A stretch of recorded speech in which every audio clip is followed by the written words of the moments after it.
Now, we do continue to track the aftermath of the tragic Texas flooding. That death toll continues to rise as many remain missing. During the disaster, one man took matters into his own hands when he saw a family in danger being swept away. Matthew Crowder joins us now to share his story. Matthew, such a heroic moment that unfolded, of course, as you maybe sprung into action to help save this family. Thank you here for joining us here and talking to us about it. Walk us through what happened when you realized that family was in danger. Well, it just kind of started out as I had ended up going back to where I was just because I was kind of curious as to what the water was doing. And at that time, I wasn't too concerned about, anyone being in danger.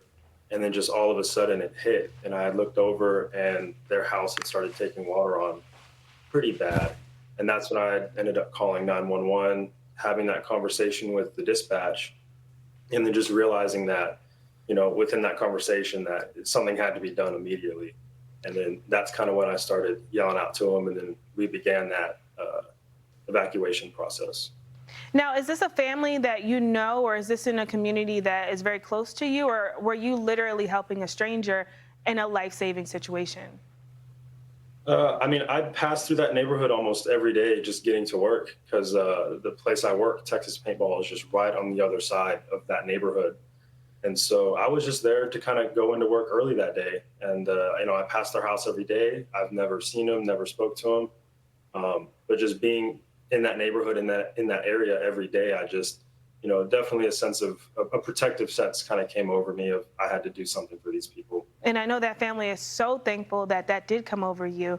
Walk us through this whole process. Were you injured in any way while trying to undergo the rescue process? How's the family doing now? As far as the process went, it was chaotic for sure. The power had gone out kind of in the midway through it all. And in that, I had kind of stepped aside, and because they were in the back of their truck. We had got them from the porch to their truck.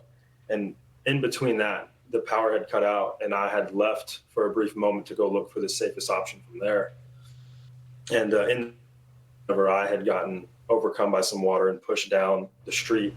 But with that, I had just stepped wrong and twisted my ankle a little bit, and then being dragged, I just got some cuts and scrapes. But from what I know, everyone else is fine, just shaken up a little. But yeah, I haven't really got to speak to the family yet. I know yesterday, some of them, I believe, were there kind of gathering what they could get, but I haven't got to speak to them yet.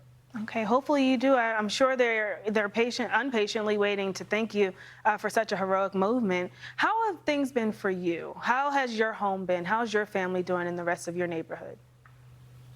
Where I am, we're okay. We're nowhere near any of the disaster. But my family is proud. They're talking about it quite a bit. As far as I go, I just believe I was in the right place at the right time. I don't believe it's truly hit me yet of what I've done. I've talked to a lot of people about it, and everyone said I'm a hero and I've saved lives and stuff. But until you get told that, until you do those things and find yourself in that situation, it's just, you hear it all the time of, you're a hero. And I haven't quite hit me yet, I don't think. Yeah, divine timing definitely came into play with this story. Listen, I hope that you are proud of yourself. This is a very heroic movement and moment that you had. And of course, we're wishing the family that you helped there all the best in terms of their recovery efforts too. Matthew Crowder, thanks again for joining us here, telling us this story and updating us with the latest there out of Texas. Thanks so much. Absolutely. Now, if you'd like to help, you can do so for those who are impacted by this deadly flooding in Texas. Make a donation and support the rescue, relief, and building efforts by scanning the QR code there on your screen or the link shown there as well. Every little bit helps, so make sure you donate now.